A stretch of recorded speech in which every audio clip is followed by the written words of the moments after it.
everyone. In this video lecture, I am going to discuss about chemical properties of alcohols and phenols. We will also see that how alcohols behave as versatile compound. They can both act as nucleophile and electrophile. So let's get started. Alcohols are very versatile compound. Are versatile because they can both behave as nucleophile and electrophiles. So what are nucleophiles? Nucleophiles are chemical reagents that have a lone pair of electron or a negative charge on them, whereas electrophiles are the reagents that are deficient of electron or have a positive charge on them. So let's compare both the conditions. As nucleophile, when and how do they behave, and as electrophiles, how do they behave as electrophiles. So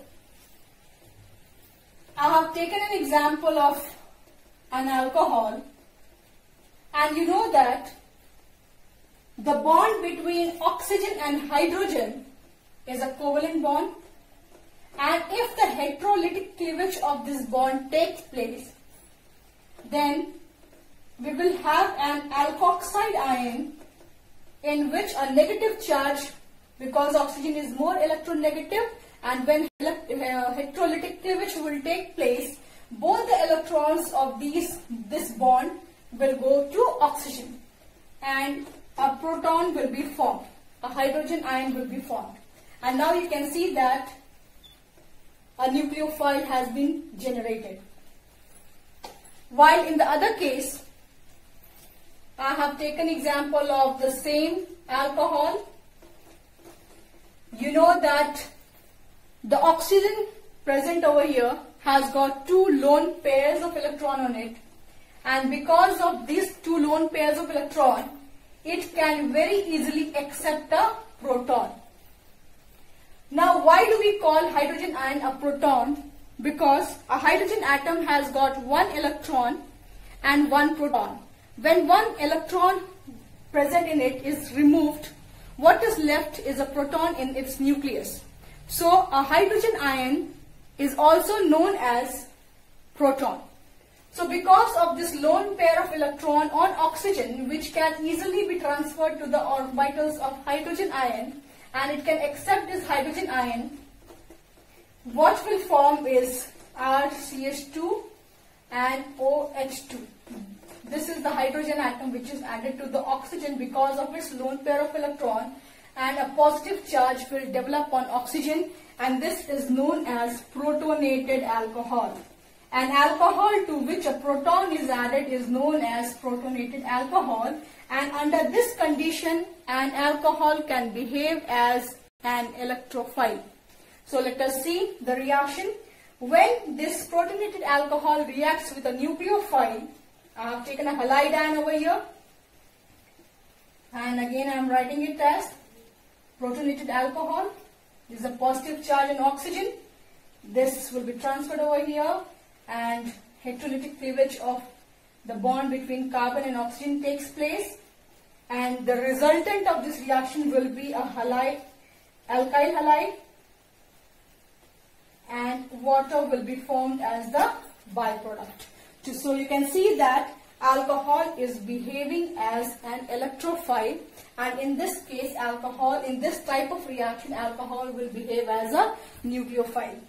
Now let us see another condition under which, what is the condition under which this type of changes are taking place. So in this you can see that the cleavage of oxygen and hydrogen bond is taking place. That means when the cleavage of oxygen and hydrogen bond takes place, it behaves as a nucleophile. Why? When the cleavage of carbon and oxygen bond takes place, it will behave as an electrophile. So let us first of all concentrate on this type of reaction in which the cleavage of oxygen and hydrogen bond is taking place.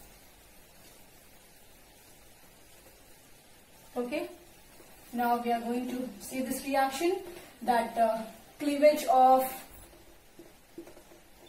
oxygen and hydrogen bond is taking place.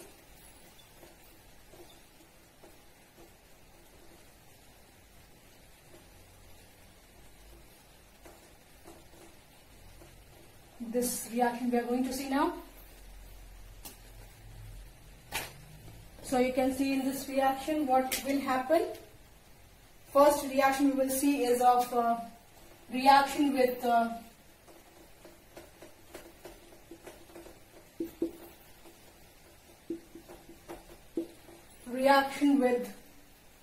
reactive metals.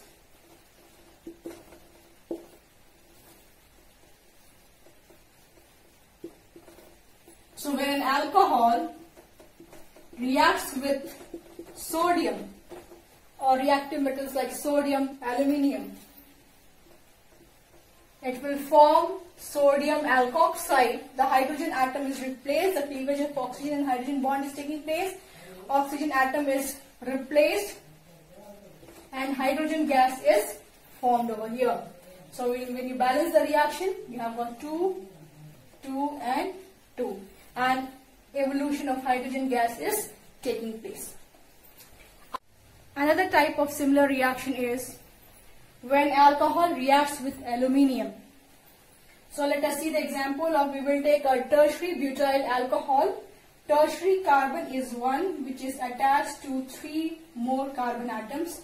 So this is a tertiary carbon atom because it is attached to 3 more carbon atoms.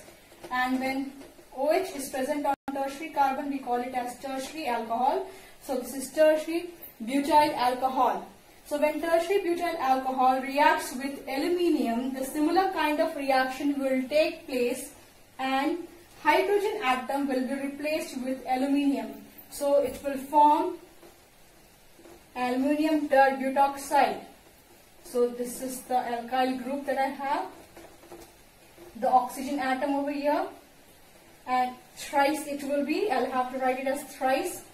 Why will I write it as thrice? Because valency of hydrogen is 3. And hydrogen gas will be evolved. And when we balance the reaction, we will balance the reaction. So 3 over here, so 6 times here. And you have 2 times aluminium. And 3 times. It's balanced now. You can see the product is, this product is known as aluminium terbutoxide, tertiary butoxide. So similar kind of reaction has taken place. And when you compare it, when you compare this reaction with the reactions of metals with acids, you will find that again the same type of reaction takes place in that case also when acids react with reactive metals to form salt and hydrogen gas. So this is the salt form and this is the hydrogen gas. So you can say that alcohols are behaving as acids. Let us see that what happens in case of phenol. What happens when phenol reacts with sodium metal? So when phenol will react with sodium metal, this is phenol, it will react with sodium metal and same kind of reaction occurs when the hydrogen atom is replaced by sodium metal and the product formed is known as sodium phenoxide. This is sodium phenoxide and hydrogen gas is evolved. So similar kind of reaction has taken place over here. You can again balance it as this and you get the reaction. So again you can say that even phenols are reacting with sodium metal to form salt and hydrogen gas. So phenol is also behaving as an acid. Now let us see what happens when instead of metal we have got a base. So when we have got a base over here, so what will happen when it reacts with NaOH, that is sodium hydroxide? Phenol, when it reacts with sodium hydroxide is a base, again sodium phenoxide will be formed in which the hydrogen atom of phenol is replaced by sodium and water will form as the byproducts. So is this not neutralization reaction? Acid reacts with base to form salt and water. Similarly, if we take the case of an aromatic alcohol, what will happen? C2H5OH. ethyl alcohol, when it will react with NaOH, the similar kind of reaction will take place and the hydrogen atom will replace with Na and it will form C2H5ONa. This is known as sodium ethoxide. This one was sodium phenoxide, and water will be formed as the byproducts. So by looking at these reactions, clearly it is visible that alcohols and phenols show acidic properties. So alcohols and phenols show acidic property because of the lone pair of electron and oxygen atom. Let us now discuss what makes alcohols acidic in nature. This is the polarity of the bond, the polarity of oxygen and hydrogen bond. Now, any factor that will make it more polar will increase the acidic strength of alcohols, and any factor that will decrease the polarity of this bond will make it less acidic. So, I have taken an example of this alcohol. Now, the carbon which is attached to oxygen is now having two methyl groups attached to it. And because of plus I effect, the electron density on this oxygen will increase, due to which the bond between oxygen and hydrogen will become less polar, and this will decrease the acidic strength of alcohol. Now in comparison to this alcohol will be more acidic than a tertiary alcohol. Now a tertiary alcohol has got 3 methyl groups attached to this carbon atom, and this alcohol will be very less acidic than secondary alcohol, whereas primary alcohol will be most acidic. This is the primary alcohol. So you can see that as the number of carbon atoms on the carbon is increasing, which is attached to oxygen, the acidic strength is decreasing on account of plus I effect.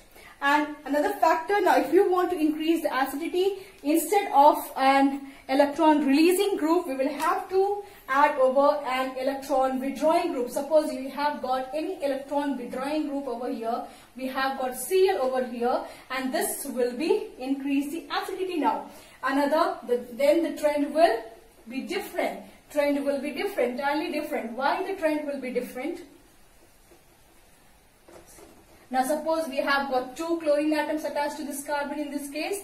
So this will be most acidic and the trend will just reverse. Why will the trend reverse? Because we have increased the number of electron withdrawing group on this carbon atom, and this electron withdrawing group will pull away the electron towards itself, and thus will make the bond between oxygen and hydrogen more polar, and that is why furnishing of H plus ion becomes easier.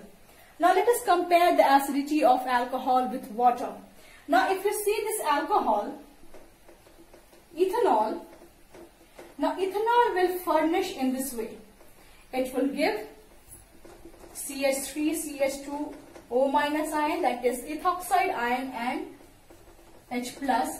Now this ethoxide ion, see this is an acid and this is the conjugate base of the acid. So if the acid, a strong acid has got a weak base, conjugate base, and a weak acid has got a strong conjugate base. So we are going to check which of them is stronger. Is the acid stronger or the base stronger?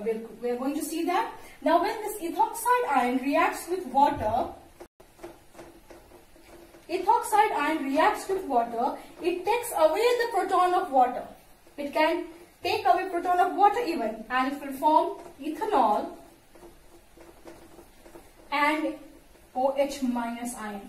That means this reaction shows that ethoxide ion is a very strong base. It can take away even a proton from water, which sodium hydroxide can even not do it. So sodium ethoxide is a stronger base than sodium hydroxide because of this ethoxide ion. So we can see that the alkoxide ion formed is a strong base. So any reaction in which we have got a strong conjugate base will have a weak acid.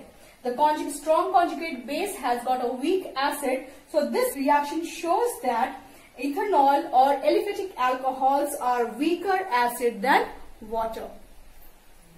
Thank you, and that's all for today. I will continue with the next topic in my next video.